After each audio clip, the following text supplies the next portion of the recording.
Amém, irmãos. Vamos estar dando sequência, né? A gente vem nessa sequência de Romanos 9, 10 e agora o 11, que é onde a gente vai começar a abordar os temas. E esses 3 capítulos são capítulos que falam sobre Israel, né? E para o capítulo 9 nós tratamos a questão da eleição de Deus para o seu povo. Capítulo 10 nós vemos a rejeição de Israel. Eles rejeitaram o Senhor foi para os seus o rejeitaram. E agora no 11 nós vamos ver a restauração de Israel, né? Que é onde o Senhor restaura Israel, né? Paulo começa com bastante significado, né? Parece que quando Paulo fala que Israel foi rejeitada por Deus, mas quando a gente vê a história de Israel como nação, você vê que o Senhor não rejeitou Israel. Ao decorrer da sua história, passaram 19 séculos sem retornar à sua pátria, expulso da sua pátria, e em 1948 foram restaurados como nação. Mas antes disso teve uma guerra santa que os países árabes se levantaram contra Israel, mas o Senhor não permitiu que eles o vencessem. Aparentemente parecia que Israel ia ser destruída, mas eles prevaleceram. Antes disso ainda veio Hitler, querendo acabar com o povo judeu. Mas o Senhor sempre preservou o seu povo. O Senhor sempre guardou o seu povo no decorrer das histórias.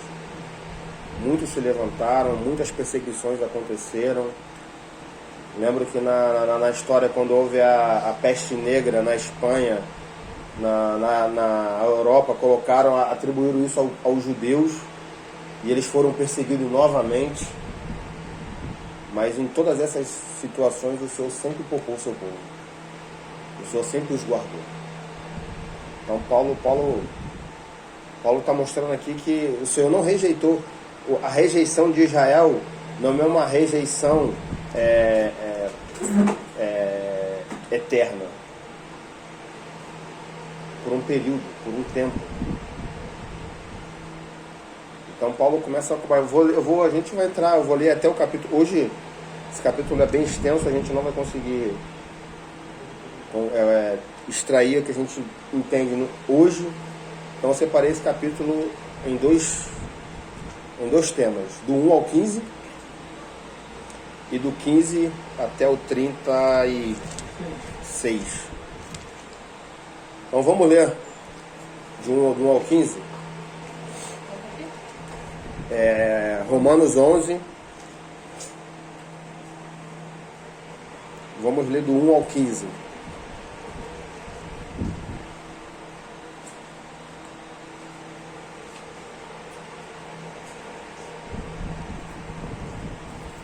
Não mais.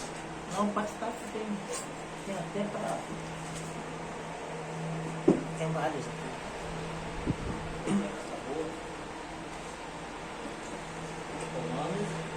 11, do verso 1 ao capítulo 1 ao capítulo 15. Versículo, perdão.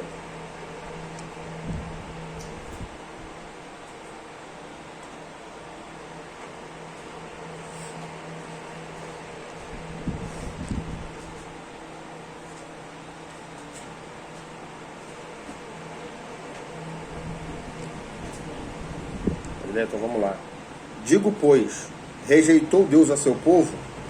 De modo nenhum. Também eu sou israelita, descendência de Abraão, da tribo de Benjamim. Deus não rejeitou seu povo que antes conheceu, ou não sabeis que as Escrituras diz de Elias como clamou a Deus contra Israel: Senhor, mataram os profetas, derrubaram os teus altares. Só eu sobrei, e buscam tirar minha vida. Qual foi, porém, a resposta divina? Reservei para mim 7.000 homens que não dobraram os joelhos diante de Baal. Assim, pois, também agora, neste tempo, ficou um remanescente segundo a eleição da graça. Se, porém, é pela graça, já não é pelas obras. De outra maneira, a graça já não é graça. Que diremos, pois? Que Israel buscava, o que Israel buscava não o alcançou, mas os eleitos os alcançaram e os outros foram endurecidos. Como está escrito, Deus lhe deu espírito de entorpecimento, os olhos para não ver e os ouvidos para não ouvir, até o dia de hoje. Diz Davi, torne-se a mesa deles em laço e armadilha em tropeço e retribuição. Escureceram-se os olhos deles para que não possam ver. E encurvem-se, obrigado, continuamente as suas costas. Digo, pois, tropeçaram para que caíssem? De modo nenhum, mas pela sua queda veio a salvação aos gentios, para provocar ciúme neles. Ora, se a sua queda é a riqueza do mundo, e a sua diminuição é a riqueza do gentio, quanto mais a sua plenitude. Convosco falo, gentios, e quando for apóstolo dos gentios, glorifiquei o meu ministério, para ver se de alguma maneira possa provocar ciúme aos do meu povo e salvar algum deles. Pois a sua rejeição é a reconciliação do mundo. Qual será a sua admissão, senão a vida entre os mortos? Vou comentar até aqui hoje. Amém. Entendo que os próximos capítulos ele entra num outro assunto que a gente não vai conseguir comentar hoje. Então, como Paulo começa o capítulo 1, verso 1, com bastante propriedade, fala assim, digo, pois, rejeitou Deus a seu povo? Rejeitou Deus a Israel? Logo em seguida ele responde, de maneira nenhuma. E aí ele dá um exemplo, porque Paulo era israelita. Se Deus tivesse rejeitado todo o povo de Israel, todo judeu, como é que ele seria um apóstolo? Como é que ele seria chamado? Então o Senhor não rejeitou a todos. Por isso que quando eles rejeitaram o Senhor, em João, o que que fala? Que agora, vamos ler João 1. Evangelho. João 1 verso, vou ver aqui o verso. Acho que é o verso, deixa eu ver, não vou saber de cabeça. Verso 11.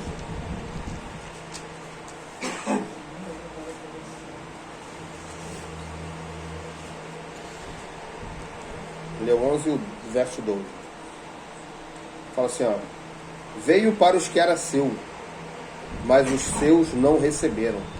No entanto, todos quanto receberam, aqueles que crerem no seu nome, deu-lhe o poder de serem feitos filhos de Deus. Então todos, está incluído judeus, gentios. Por isso que em Cristo não há mais grego, nem bárbaro, nem cita. Ele vai falar isso em Colossenses. Então todos quanto receberam. Então nem todo judeu rejeitou o Senhor. Paulo era o exemplo disso. Porque se a gente pegar Paulo era judeu. Filipenses, vamos ver lá, Filipenses 3:5, Paulo dá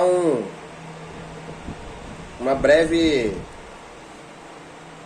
testamentozinho de quem ele era.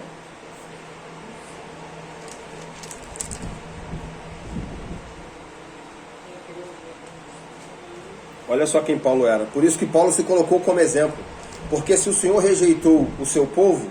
Colossenses 3:15? Não, Filipenses. Porque se o Senhor tivesse rejeitado o seu povo, então Paulo não era para estar ali. Ele vai falar, ó. Achou aí? Amém. Circuncidado ao 8º dia, da linhagem de Israel, da tribo de Benjamim, era uma das tribos com mais prestígio. De Benjamim, hebreu dos hebreus, segundo a lei fariseu, segundo o zelo perseguidor da igreja, e segundo a justiça que há na lei, irrepreensível. Então Paulo era judeu. Paulo não era um gentio. Então quando ele fala aqui, quando ele se coloca como exemplo, ele está falando que o Senhor não rejeitou a todo Israel. Senão ele teria sido rejeitado. Porque ele era hebreu dos hebreus. Talvez da linhagem, uma das linhagens mais puras seria a linhagem de Paulo. Benjamim, hebreu dos hebreus. E ele foi apóstolo aos gentios. Então ele está falando, ele responde: de maneira nenhuma, também eu sou israelita da descendência de Benjamim. Então ele se colocou como exemplo, para mostrar que o Senhor não rejeitou todo o seu povo. Porque todos o quanto receberam, deu-lhes o poder de serem chamados filhos de Deus. Os que creram no seu nome. Nem todos os judeus não creram no Senhor. Tem uma parte que creram. Até pessoas que estavam no meio do sacerdócio.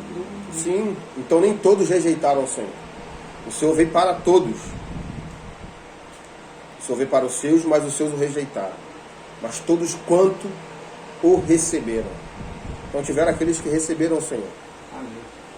E esses que receberam, ele vai falar assim, ó, no verso 2: Deus não rejeitou o seu povo, antes conheceu ou não sabia que as Escrituras diz, ó. Aí ele começa a falar dos remanescentes. Como as Escrituras diz, de Elias clamando, Elias, como clamou a Deus contra Israel. Então agora ele vai começar a falar dos remanescentes, que o Senhor preservou alguns. Nem todo Israel se perdeu. Como aquele profeta que achou que ele estava sozinho, que ele era o único que não tinha se dobrado a Baal, como ele dá o exemplo aqui. Mas eu só falo, ó, você não está sozinho não. Reservei para mim.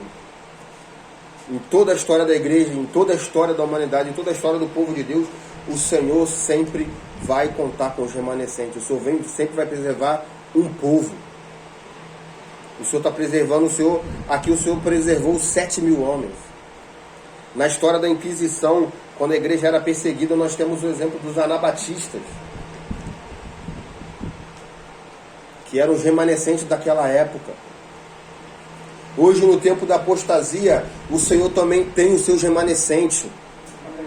O Senhor sempre vai preservar um povo. Sempre, irmãos. Sempre vão ter aqueles antipas. Embora a gente esteja num estado de degradação, mas aqueles que sabem, que se curvam diante do Senhor. Aqueles que amam a sua vida. Por mais que a apostasia esteja aí, mas nem todos se apostatarão. O Senhor conta. O Senhor separa alguns. Aqueles que, sabe, que não se curvaram diante de Baal, ou seja, amam a palavra do Senhor, como Antipas, minha fiel testemunha, que não amou a sua própria vida, derramou a sua vida em prol do testemunho do Senhor. O Senhor sempre vai contar com esses homens. Por mais que hoje, na época da Inquisição, na época da escuridão, na época negra, os irmãos a igreja era perseguida, era morta, mas o Senhor tinha o seu povo. O Senhor tinha. Assim como hoje, nos nossos tempos, talvez vejamos um tempo de apostasia, de degradação do cristianismo. Mas ainda assim, o Senhor conta com aqueles, como Gabriel fala, que sustentam o seu testemunho. O Senhor chama todos, mas nem todos correspondem. Então o Senhor conta com aqueles que correspondem. E talvez se a gente estiver esperando multidões, irmãos, a história vai nos mostrar que a multidão, normalmente, ela é contra o Senhor. Eu vou falar que não vai ter multidões, mas normalmente a multidão é contra o Senhor. Quando veio a palavra de Zorobabel para edificar a casa de Deus que estava em ruína, muitos amaram a sua própria vida. Porque em Babilônia havia toda uma estrutura. E ir para Jerusalém, ela abrir mão. Ela viveu uma vida de privação, mas pelo testemunho do Senhor. Porque era uma cidade em ruína, não havia comércio. Pelo contrário, havia muito trabalho para se fazer. Por isso que já o Gerson veio dando esse estudo, por isso que 5% saiu. Não foi uma multidão. Então foi 5%, irmão, é muito pouco. Mas é com esses 5% que o Senhor trabalhou. É com esses 5% que o Senhor avançou com o seu propósito. Por isso que às vezes a gente está preocupado com quantidade. Não é que a gente não vai se preocupar com quantidade. Vá banalizar também a quantidade. Mas temos que estar em paz. Irmãos. Temos que entender qual é a vontade do Senhor para nós aqui. O que estamos fazendo aqui? Só reunindo por reunir? Ou há um testemunho que sustentamos aqui, irmãos? Porque muitos se reúnem aí, irmãos. Há muitas reuniões. Eu não falo que o Senhor não está no meio deles. Mas talvez eles não possam cooperar com o propósito porque não entendem. Objetivo, né? Não entendem. Estão entorpecidos com o espírito desse mundo. Com a religião. E nós não somos melhores também, irmãos. Porque Paulo vai falar aqui para nós não nos ensoberbecermos. Porque a soberba precede a queda. Israel se ensoberbeceu porque era o povo de Deus, mas quando o Senhor veio, eles o rejeitaram. Que o Senhor nos ajude nesses dias, irmãos, nos mantermos firmes na nossa posição de testemunho do Senhor. E nós não estamos sozinhos, irmãos. Não sejamos soberbos ao ponto de achar que somos o único grupo que sustenta os testemunhos do Senhor nessa cidade. Não somos. O exemplo do profeta aqui é um exemplo vivo. Ele achou que ele era o único, que não tinha sobrado mais ninguém. Mas o Senhor tinha preservado para si 7.000. Amém. Então há muitos grupos, irmãos, que nós não conhecemos, outros até que tivemos contato e que sustentam esse testemunho através de duras penas, através de muita perseguição. Nós não somos o único, irmãos. E não seremos o último. O Senhor tem chamado o seu povo. Nesses últimos tempos o Senhor tem sacudido, sabe? O Senhor tem sacudido a videira. O Senhor tem podado aqueles ramos que não têm dado fruto. Como ele fala, né? Que ele poda, ele arranca. E o que dá fruto, ele poda para dar mais frutos. O Senhor tem sacudido a cristandade, irmãos. Porque o Senhor quer contar com os remanescentes. Embora o Senhor chamou a todos, mas nem todos vão corresponder ao seu chamado com relação ao testemunho.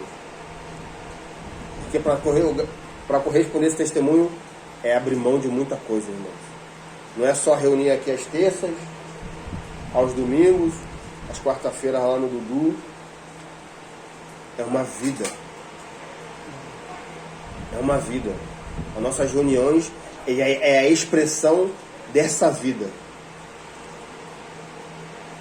Nós estamos aqui hoje por causa do testemunho do Senhor. Pela vida. Por amor ao Senhor. Podemos estar na nossa casa, irmãos. Uma terça-feira. Estou aqui cansado. Hoje foi um dia trabalhoso, exaustivo. A gente chega em casa, quando toma um banho para sair do sofá, é uma luta. O sofá parece que nos abraça. É uma luta, irmão. O sofá parece que te abraça assim para você se desgarrar dali. É uma luta. Aí a gente lembra a gente lembra. A gente lembra do nosso objetivo. Não é só nossa responsabilidade. Não é só vir para a reunião. E aí a gente levanta desanimado, às vezes, corpo pesado, e vamos para a reunião. Por causa do Senhor, irmãos. Por causa do Senhor. Não é tão somente por causa dos irmãos, mas é primeiro pelo Cristo que está na vida dos irmãos. E esse Cristo nos edifica. Esse Cristo, sabe, nos revigora. Por isso que estamos aqui, Senhor. Estamos aqui só por estar. Estar aqui por estar, eu poderia estar na minha casa, você na sua. Estamos aqui por causa do testemunho do Senhor. Por causa do avanço do Evangelho. Por isso que estamos aqui. Por isso que o Senhor nos colocou nessa localidade. Para testemunharmos dele. Amém, irmãos? Aí ele fala, vamos avançar para o verso 3. Como ele fala, Senhor, mataram-se os teus profetas. Quer falar, Dudu? Pode falar. Você falou sobre Elias, né? Interessante que o Senhor pergunta, né? Ela fica assim, ouvindo Elias, desenvolveu o rosto do seu irmão, e saindo, pois, à entrada da caverna, ele que lhe veio uma voz, e lhe disse, o que faz aqui? O Senhor pergunta para ele, né? Sim. Aí Elias, cheio de si, aí respondeu assim, ó, ele respondendo, tenho sido um extremo zeloso pelo Senhor. Ou seja, ele estava cheio dele mesmo, né? Aí, como ele falou, né? Às vezes a gente pensa que o testemunho está conosco, mas o Senhor ele tem separado, porque o Senhor ele procura pessoas que vão anunciar a palavra de Deus e estão interessadas, pessoas interessadas. Aqueles que se dão ao Senhor, que amam o Senhor, independente de onde ele esteja. Eu lembro sempre de Daniel, né? Lá no capítulo 1, versículo 8, fala que Daniel propôs no seu coração não se contaminar com a bandeira do rei e nem com o vinho. Ele estava em Babilônia, né? Um ambiente totalmente devastado, contrário ao Senhor. Mas ele propôs no coração dele. Aí o Senhor fala para ele, o Senhor pergunta onde você estava, ele fala que ele era extremamente zeloso e o povo de Israel deixou. Fala assim, ó, a resposta dele. Ele respondeu, tenho sido em extremo zeloso pelo Senhor, Deus dos exércitos, porque os filhos de Israel deixaram a tua aliança, derrubaram os teus altares e mataram os teus profetas. A espada, e eu fiquei só e procuro tirar minha vida. Ou seja, ele estava crente que o negócio era só com ele. Era só com ele. Mas o Senhor disse, não, eu separei 7.000 que vão se dobrar. É questão do testemunho, do posicionamento do coração. O Senhor não chamou para algo. O Senhor não chamou apenas para a gente ser um participante da reunião, apenas um ouvinte. O Senhor conta com todos nós, todos os filhos de Deus, né, na edificação dessa casa. E, de fato, não é por muita gente, né? O Senhor sempre tem o seu remanescente, mas o desejo de Deus é que todos. Né, se todos se colocarem, o Senhor vai avançar com todos. Mas o Senhor ele olha o coração. Daqueles que de fato quer alcançar, quer avançar, está comprometido com a palavra, com aquilo que tem que se falar. Então o Senhor falou para ele, eu separei 7.000. E ele estava cheio de si, né? Não, Senhor, eu estou aqui, sabe? Sou zeloso extremo e Israel abandonou, matou os profetas, né? Não sou como que apontando, sobrou ninguém, eu sou o único. Sobrou ninguém, eu estou sozinho. Miserável, né? Mas nós somos assim. Nós se achamos o autossuficiente, né? Mas o Senhor está nos quebrando, está trabalhando por Deus. Para entender que a igreja é a somatória de todos os filhos de Deus na cidade. Você não tem avançado com o seu propósito. Todos os irmãos também. Os irmãos também. O Senhor tem o seu testemunho. Amém. Isaías 1:9. Só Isaías fala algo interessante.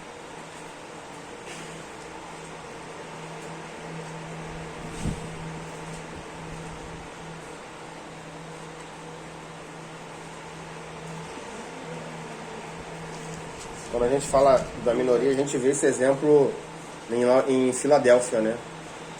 Quando o Senhor fala para Filadélfia, fala, tem de pouca força, mas guardaste a minha palavra e não negaste a fé. Então, é com poucos, irmãos. Embora o Senhor chame a todos, mas são poucos que corresponderão. Isaías 1:9 fala assim, ó, acharam? Se o Senhor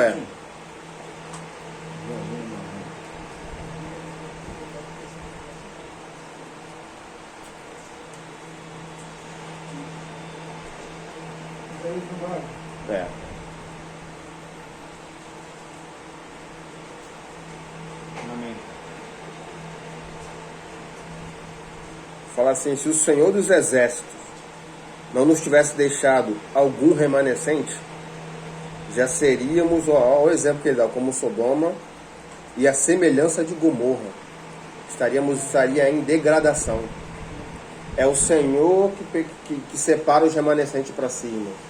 É o Senhor que guarda. É o Senhor que, sabe, que chama para si. Não é na nossa força. É o Senhor. É tudo por Ele, irmão. Não estamos aqui por nós mesmos. E nós mesmos nós não temos condição. Mas é o Senhor que separa para si. Como Isaías fala, se não, em outras palavras, nos nossos tempos, se não é o Senhor que nos guarda, irmão, já estaríamos em degradação. Amém. Já estaríamos em apostasia. Mas é o Senhor que nos guarda. É o Senhor que nos guia. É Ele que nos livra da mão dos nossos adversários. É o Senhor, irmãos. Se estamos de pé, é porque o Senhor tem nos preservado de pé, irmãos. Porque o Senhor tem nos guardado. É o Senhor que tem nos guardado, como Isaías fala, né? Como a galinha quis ajuntar os pintinhos debaixo das suas asas. É o Senhor que nos chamou para debaixo das suas asas, para sermos guardados por Ele. Estamos debaixo da proteção do Senhor, irmãos. Nós não temos condição. É o Senhor que nos guarda do nosso adversário. É o Senhor que livra-nos da mão do nosso inimigo. Se não for o Senhor, irmãos, não estariam aqui. Essa reunião hoje aqui estaria vazia. Só estaria o irmão José, que é o dono da casa. E olhe lá. Só estaria o irmão José, irmãos. Estamos aqui porque o Senhor tem nos guardado. Porque o Senhor tem nos mantido de pé. Embora as lutas, embora as perseguições, embora todos os intempéries da vida, o Senhor tem nos preservado, irmão.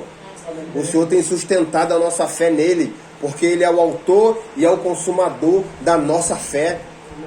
Se estamos de pé, é porque Ele que tem nos sustentado. Por mais que a luta venha, por mais que as situações venham, por mais que muitas das vezes até a nossa vida esteja em risco, mas o Senhor é que nos mantém vivo, é o Senhor que nos mantém de pé, é o Senhor que nos mantém servindo a Ele. Não estamos em pé porque somos fortes. Estamos de pé porque o Senhor tem nos preservado. O Senhor tem nos guardado. Se o Senhor não, por isso que diz Eclesiastes, se o Senhor não guardar, em vão vigia o sentinela. É o Senhor que tem nos guardado do dia mau, irmãos. É o Senhor que tem, sabe, fortalecido o nosso homem interior nas lutas, nas adversidades do nosso dia. E não são poucos, irmãos. Não são poucas. Por isso que olhamos para o Senhor, irmãos. Por isso que olhamos para o Senhor.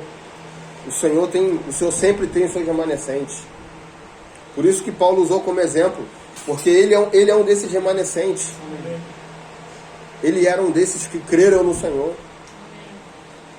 E nós estamos aqui como um luzeiro para reluzir o testemunho do Senhor. Sim. Sim. Essa luz que tem que brilhar, nos que dá continuidade é Cristo. Sim. Nós somos os seguidores De Cristo. que continuam seguindo a Cristo.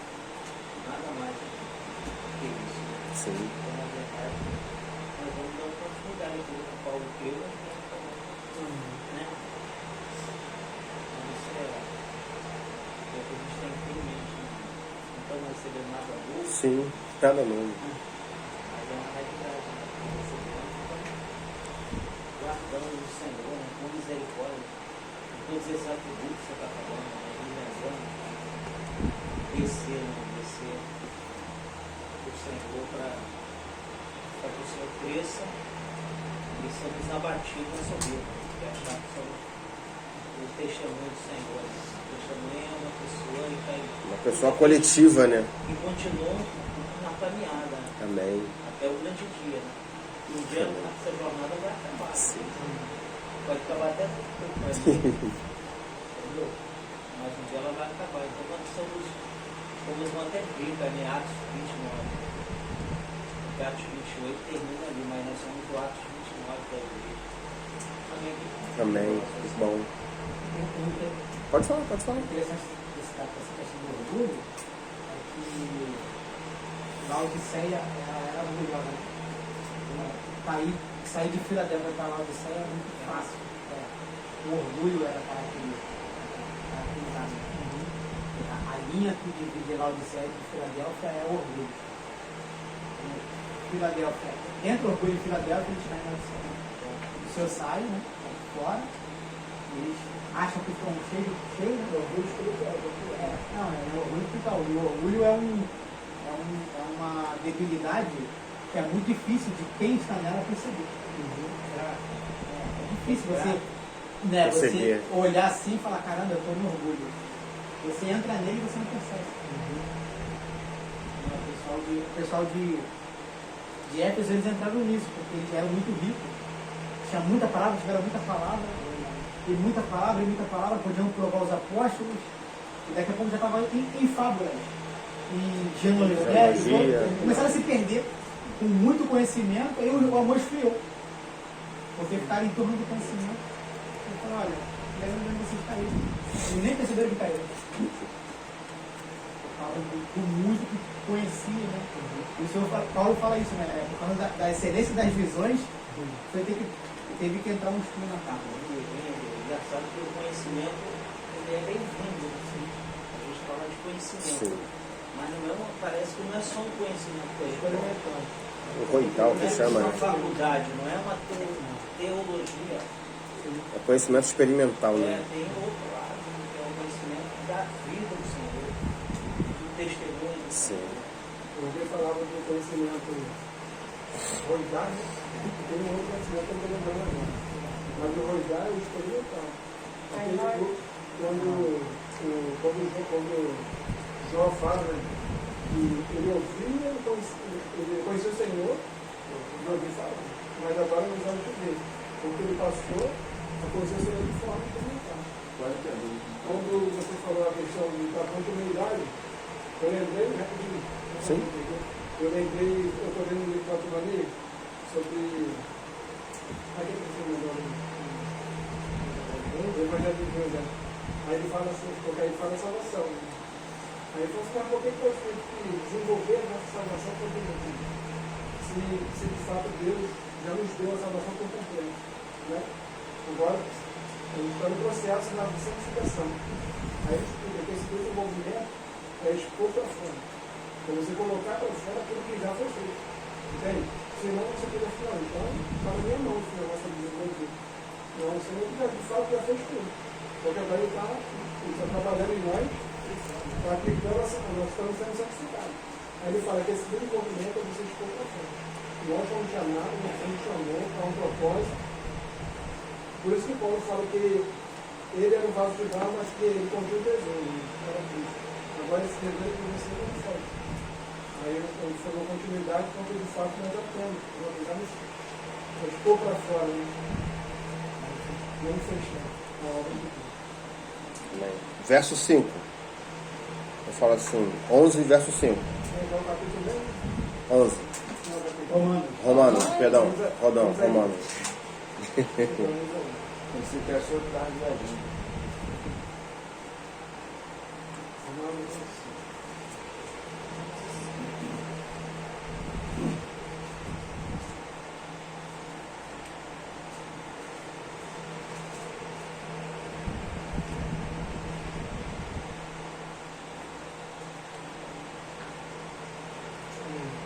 Ele fala assim, 6 e 7. Se porém é pela graça, já não é pelas obras.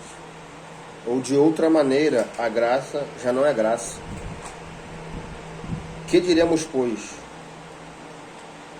Que Israel buscava, o que Israel buscava não alcançou, mas os eleitos o alcançaram, e os outros foram endurecidos. Ou seja, ele está falando que agora, como ele falou no 10, que Israel buscou a salvação pelas obras, e ele está falando novamente que não é pelas obras, é pela graça, há uma eleição pela graça, como Efésios 2,8 fala, que a salvação não é pelas obras, é pela fé, é um dom de Deus.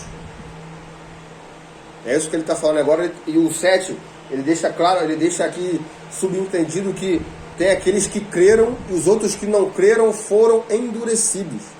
Como ele fala assim, ó, o 7. Que diremos, pois? O que Israel buscava não alcançou, que era a salvação, mas eles buscavam a salvação pelas obras, pela lei. E ninguém é justificado pela lei. Como nós falamos anteriormente, a lei não veio para salvar o homem, mas para mostrar a condição miserável que o homem tem. Amém. E que o homem precisa do Senhor. Amém. Que a única salvação para o homem é a Cristo. Aleluia. É reconhecer a graça de Deus. Não há outro meio de ser salvo. Então o que eles buscavam, eles não alcançaram. Mas os eleitos o alcançaram. E os outros, ou seja, tem aqueles eleitos em Israel que creram, como Paulo, como exemplo, e outros. E esses alcançaram. E o restante o Senhor endureceu o coração. Há um endurecimento temporário. Até pleno. Paulo vai falar aqui que até que... Ele fala assim, vamos, pula para o 25 aí, vamos dar uma adiantada aí. Isso, é temporário, irmão. Esse endurecimento de Israel é temporário. Embora não seja todo Israel que vai ser salvo, mas todos aqueles que creram, deu-lhes o poder de serem chamados filhos de Deus. Mas dentro de Israel vai ter os que creram, que vão crer. Hoje, há o movimento dos judeus remanescentes, esses judeus messiânicos, que estão crendo no Messias, que estão sendo salvos pela graça, que estão reconhecendo o Senhor. Há um movimento muito forte. O Edson me prestou um livrinho que tem os comentários de alguns judeus mostrando essa questão de Israel. Irmão, é muito glorioso você ver esses irmãos judeus que foram ensinados uma vida inteira e agora eles se dobram diante do Senhor e reconhecem Ele como Cristo. Reconhece que Ele que o único meio de salvação é por meio de Cristo. Então é um movimento muito forte nesse sentido.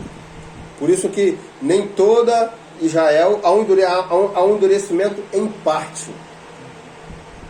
Por isso que o 25 fala assim, ó, não quero, irmãos, que ignoreis.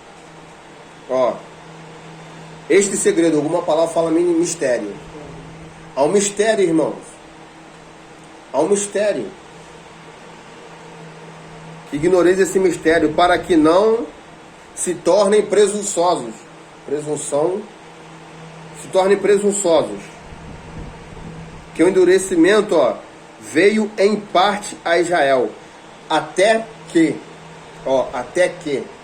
é um período, é um momento que a plenitude dos gentios tenha chegado. Então o endurecimento de Israel é até que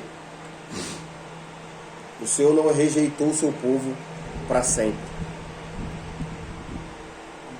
Não sejamos presunçosos de achar que agora que o Senhor rejeitou Israel e que agora, como alguns irmãos da linha dispensacionalista falam que a igreja substituiu Israel, que o Senhor não tem mais nada a ver com Israel, e que agora é com a igreja. Sim, mas o Senhor também tem o seu povo.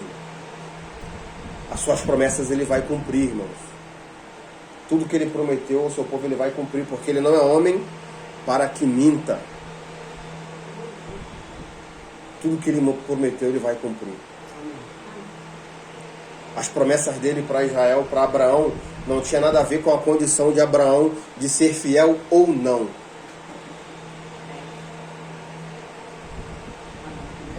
Não tinha. Ele simplesmente escolheu Abraão. E ele prometeu. Então, se ele prometeu, ele vai cumprir, irmãos. Ele vai cumprir. O Senhor prometeu. Então, tudo que ele prometeu, Abraão, como descendência, ele vai cumprir. Está lá em Gênesis 12. Ele vai cumprir porque Ele é fiel. E as suas promessas não estão baseadas na nossa fidelidade ou naquilo que podemos oferecer a Deus. Então Ele vai cumprir. Abraão teve fé, por isso ele é o pai da fé. Aí, imagina você escutar uma voz dizendo que você sai, larga tua parentela, larga todo mundo e vai para a terra que eu vou te mostrar. Não sabe nem onde é. O cara vai, larga tudo e vai. Então há uma plenitude dos gentios, irmãos. Amém.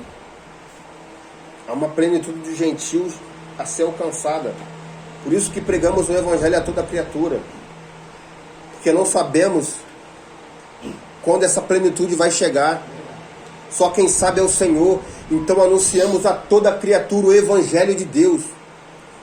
Porque o quanto mais rápido chegar essa plenitude, mais rápido vem o nosso Senhor. Há uma plenitude dos gentios. Há um número, plenitude há um número. E eu não sei qual é esse número, nem os irmãos. Mas o Senhor sabe. Amém. E hoje com a tecnologia, né? Então a gente anuncia a toda criatura, porque eu não sei os que hão de ser salvos.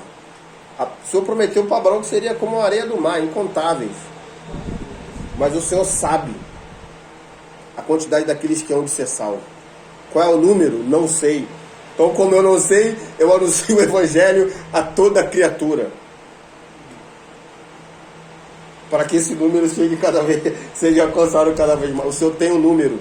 O Senhor tem uma plenitude. Então, quando olhamos para Israel, são dois termômetros. Israel, para a vinda do Senhor. Israel e a igreja. O irmão dele é David Frank que fala.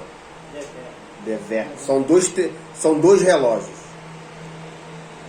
Israel e a igreja. Esses dois relógios apontam para a vinda do Senhor. Há um movimento em Israel. O Senhor está trabalhando no seu povo. O Senhor está trabalhando. O Senhor está juntando o seu povo. Esse movimento desses judeus que estão crendo, isso já é um avanço do Senhor, porque o Senhor está às portas, irmãos. O Senhor está às portas. O Senhor está com a mão na maçaneta. Então esse movimento do Senhor atraindo o seu povo é porque Ele vem. Como diz, presto vem. O Senhor está às portas. Então quando olhamos para Israel, vemos que o relógio de Deus está chegando. E olhamos para a igreja também, vemos isso também. Quantas coisas o Senhor tem feito no meio do seu povo. Quantos assuntos o Senhor tem restaurado nesse século. O nosso Senhor está às portas, irmãos. O nosso Senhor está às portas. Como diz Cantares, eis que Ele vem saltando pelos montes. O Senhor está vindo, saltando. O Senhor vem ao nosso encontro, irmãos. Ele está às portas. Como aquela palavra das virgens, né? O noivo, é meia-noite, o noivo vem. O Senhor já está chegando. Está dando a sua hora. Está dando a sua hora. E o Senhor está às portas. Então o Senhor está restaurando o seu povo. E o Senhor também está trabalhando com a igreja. Aleluia. O Senhor está às portas. Por isso que há um endurecimento em Israel, em parte, porque nem toda Israel vai crer no Senhor. Como eu falo, tem um termo que ele usa aqui de endurecimento, ele vai no 8. Não, endurecimento. Esse 7 aqui mesmo, o 7 final. Ele usa uma palavra grega chamada poroses. É um termo médico que os médicos usavam quando você faz uma cirurgia, e nessa cirurgia cria um calo. Aquela parte que criou o calo, ela fica adormecida, fica sem sensibilidade, fica insensível. Entorpecimento, é poroses. É endurecimento, na verdade, que é o que fala aqui no 7, no final. Ele usa endurecimento. Em outras palavras, usa entorpecer, né? Mas aqui no meu fala endurecimento. E nessa palavra grega é poroses. É mesmo, agora fica com grego. Então, Paulo está falando que Israel ficou insensível às questões espirituais. Por isso que tem ouvidos, mas não ouvem, e olhos, mas não veem. O Senhor os endureceu. Igual fez com o faraó. Porque eles... A palavra dos... Quando, o exemplo de Faraó é muito interessante, porque... O Senhor vê a palavra de Moisés a Faraó. Se Faraó tivesse ouvido a palavra de Moisés, não tivesse endurecido o seu coração, o Senhor não faria aqueles sinais que fez. Mas como o coração de Israel, de Faraó era contra o Senhor, então ele não liberou o povo e o Senhor endureceu o seu coração. Por mais que vinham os sinais, ainda assim ele não cria. Isso é o que está acontecendo com Israel. Assim como o gentil, no capítulo 1, rejeitaram o Senhor, e o Senhor os entregou às suas paixões, agora quando Israel rejeita o Senhor endurece o seu coração à verdade, por um momento. Eles ficaram, está fugindo a palavra toda hora, insensíveis. Por isso que Isaías fala, tem ouvido, mas não ouve, tem olhos, mas não vem. Por mais que o Senhor fizesse os milagres, por mais que o Senhor curava, por mais que a palavra da graça vinha para eles ainda assim não creram. Porque ficaram insensíveis. Se tornaram insensíveis à verdade. Então veio um endurecimento de Israel. Mas o 25 é uma esperança. Não é eterno. É até. Não é por todo o tempo. É um tempo. E aí o 8 fala, como está escrito, Deus lhe deu espírito de entorpecimento. Ficaram entorpecidos, olhos para não ver e ouvidos para não ouvir até hoje. Por mais que a graça estava sendo abundante ali, principalmente a igreja de Atos, né? Quando a gente vê, Atos não tem como você falar que o Senhor não estava no meio dos irmãos de Atos. Você via cura. O próprio Cristo, quando estava, antes de ser crucificado, curava, ressuscitou Lázaro. E ainda assim, eles crucificaram o Senhor. Ainda assim, eles mataram o Senhor. Porque eles ficaram entorpecidos. Tem olhos, mas não veem. Por mais que eles vissem, ainda assim, o seu coração era um coração, como ele falou no final do 11, um povo, como é que ele falou? Contradizente. O verso 10. Como é que ele deixou ver aqui? Verso o 10 e o 21, ele fala assim, contra Israel, porém diz, todo dia estendia as mãos para um povo rebelde e contradizente. Essa era a condição de Israel.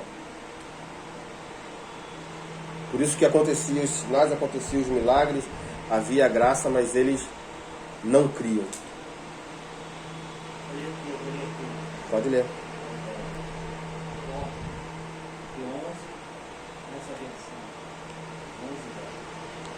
Deus fez com que eles fiquem cegos e que fiquem sempre curvados debaixo do peso da sua dificuldade. Nessa versão aqui de Isaías 11:10. Eles ficaram, como você falou, eles ficaram endurecidos, né? Aqui já diz cego. De respeitar essa compreensão. E depois eles ficaram curvados, porque eles já não tinham mais condição de reagir por essa necessidade que eles absorveram, do orgulho, né? Sim. Espiritual que eles tiveram. Que não é nada mais, nada menos. Os judeus ficaram orgulhosos, soberbos, né? Privados nas suas obras, nos seus feitos. Naquilo que a minha escritura fala, não fala obras, a minha fala aquilo que eles fizeram. Então era uma prova da sua justificativa. Então te justificava nas obras. Só que a salvação é por graça, não é por obras. Sim, Né? sim. Não é pelo que você faz, mas pela graça e misericórdia de Deus. Amém. Nada mais. Nada mais.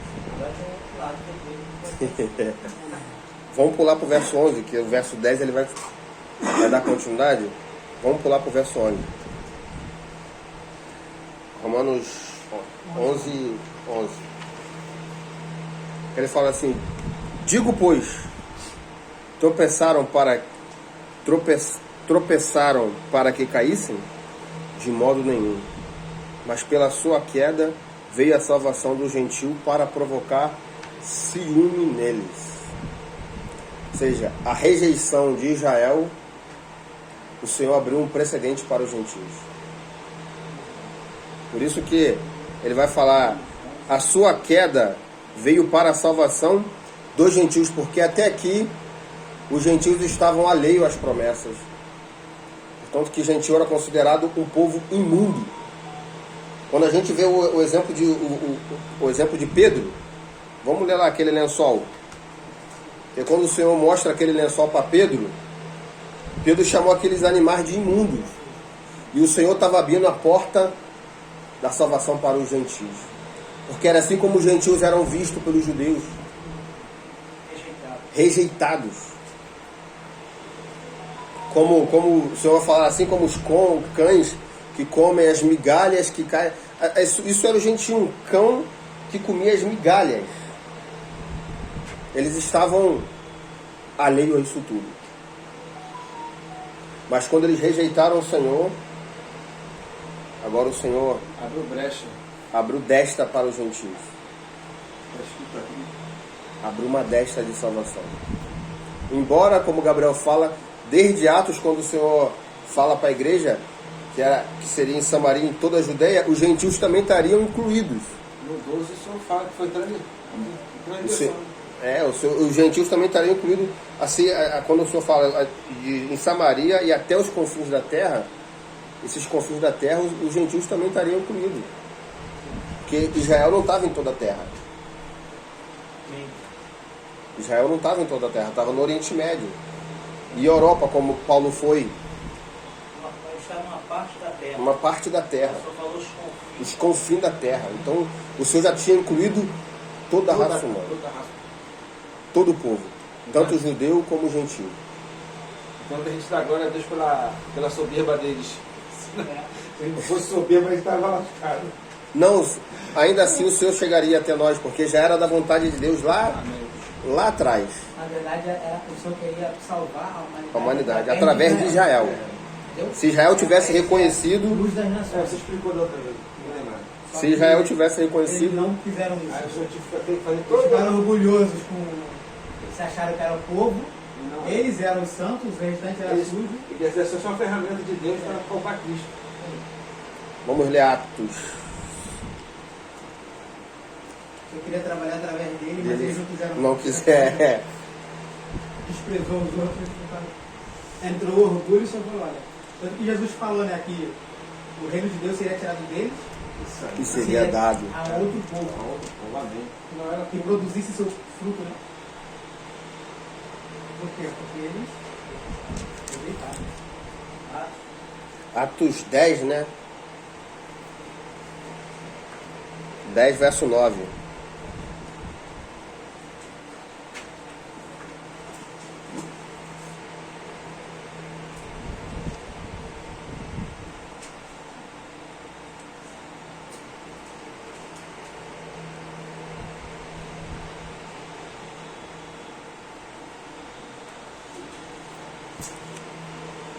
Acharam? Posso? Amém. Fala assim: no dia seguinte, quando estavam a caminho, já perto da cidade, subiu Pedro para o terraço para orar. Era quase meio-dia. Tendo fome, quis comer. Enquanto preparavam a comida, sobreveio-lhe um arrebatamento de sentidos. E ele viu os céus abertos e um lençol que descia como um grande lençol, preso pelas quatro pontas, e vindo em direção à terra. No lençol havia todos os tipos de animais, quadrúpedes e répteis da terra e aves do céu. Disse-lhe a voz: levanta, Pedro, mata e come. Pedro, porém, disse: de modo nenhum, Senhor. Nunca comi coisa imunda. Então eram animais imundos. Pela segunda vez disse a voz: não faça tu impuro o que Deus purificou. Estando Pedro refletindo sobre isso, que seria aquela visão, eis que vê um homem, logo depois da visão, Pedro ainda estava digerindo a visão, o Senhor mostrou logo para ele o que ia acontecer. Pararam na porta perguntando pela casa de Simão. Então aqui o Senhor mostrou para Pedro que o Senhor estava abrindo a destra aos gentios. Agora o Senhor estava mostrando que o Senhor estava santificando também os gentios. Que a salvação, isso não era mais exclusivo do povo judeu. Aleluia. Por isso que na cabeça de Pedro aqui bateu um pino aqui. Porque logo, se Pedro ficasse remoendo essa visão, certamente ele ficaria lá, mas nem deu nem tempo, né? Ele devia ainda estar com fome, que ele estava com fome, né? Não deu nem tempo de comer. Já bateram na porta procurando ele. E Cornélio era gentil. Cornélio não era judeu, Cornélio era gentil. Então Pedro não teve nem tempo de saciar a fome dele natural, já foi pregar o evangelho a Cornélio, e eles creram. E agora eu fico imaginando a cabeça de Pedro, né? Como é que vai explicar agora para os apóstolos de Jerusalém que ele foi aos gentios, e os gentios creram, o Senhor os salvou. Quando ele volta, né, galera, Já vem em cima dele. É o preço da visão. É o preço da visão. Teve que se explicar. O preço da visão ele causa isso, né? Porque os religiosos Não entende. não. O religioso não entende, acabou. Hã? Não é. Vou ler alguns textos aqui em Atos, para a gente mostrar. Atos 13. Porque, irmão, o Senhor deu oportunidade primeiro para os judeus, como o Gabriel falou. E porque eles rejeitaram, o evangelho foi pregado primeiramente aos judeus. Paulo fala isso. Mas porque eles rejeitaram, então agora Paulo foi para os gentios. Paulo não começou falando para os gentios, Paulo foi aos judeus. Mas porque eles rejeitaram, então Paulo agora entendeu que agora o Senhor estava o levando para os gentios. Atos 13, 47.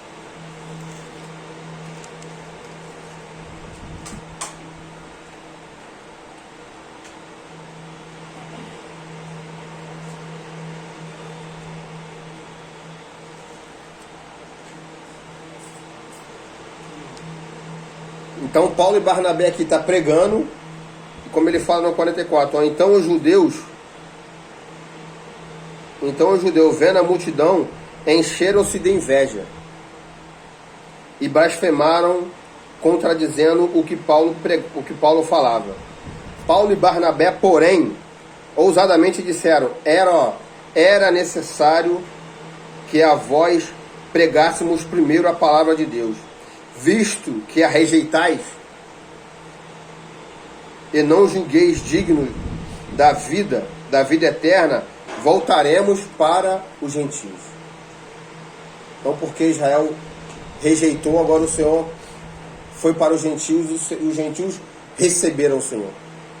O Senhor se manifestou um povo que não era povo, e eles o receberam. O 14 também vai falar. Esse 14, até esses versos aqui é bastante interessante. 14, 27.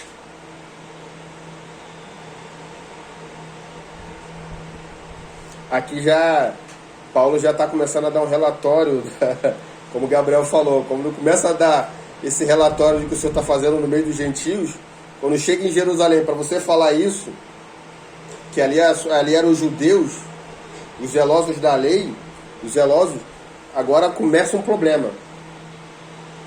Aí ele fala aqui o 27. Quando chegaram e reuniram a igreja, relataram quão grandes coisas Deus fizera por meio deles, como abriu a porta da fé aos gentios.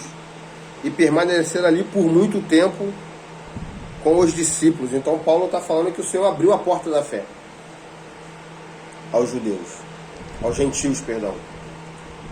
Os judeus rejeitaram, então agora ele está abrindo a porta aos gentios. Então agora, por isso que Paulo se intitula, Pedro fala que ele foi chamado primeiramente para os gentios, né? Mas Paulo fala que os gentios eram o selo do seu apostolado. Então agora o Senhor começou um trabalho com os gentios. E esses gentios nada mais é que éramos nós, irmãos. Amém. Éramos nós. Alguém aqui é da linhagem de Israel? Alguém aqui é? Não, então todo mundo é gentil. Então todo mundo é gentil. Quem não é da linhagem dos judeus, quem não era das tribos, quem não era da linhagem, então é gentil. E o Senhor abriu a porta para nós. Pode falar, Gabriel. Aqui em Atos 11, 2, depois o 18, ó.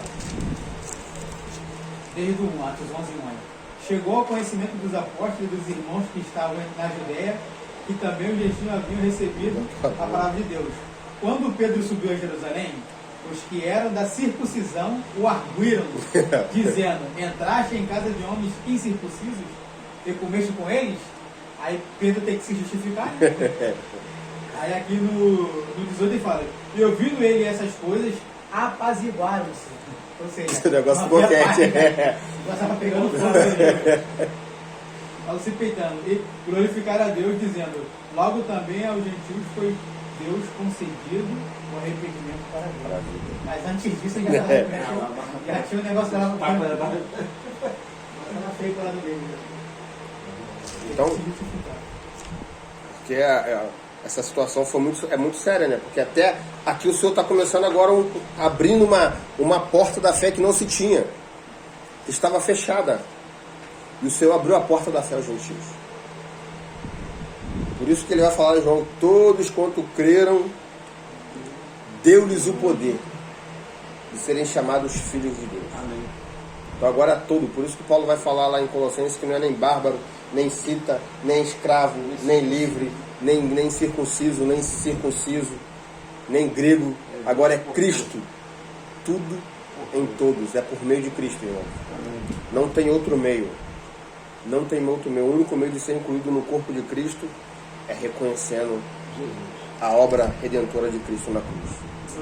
É reconhecendo Ele como Messias.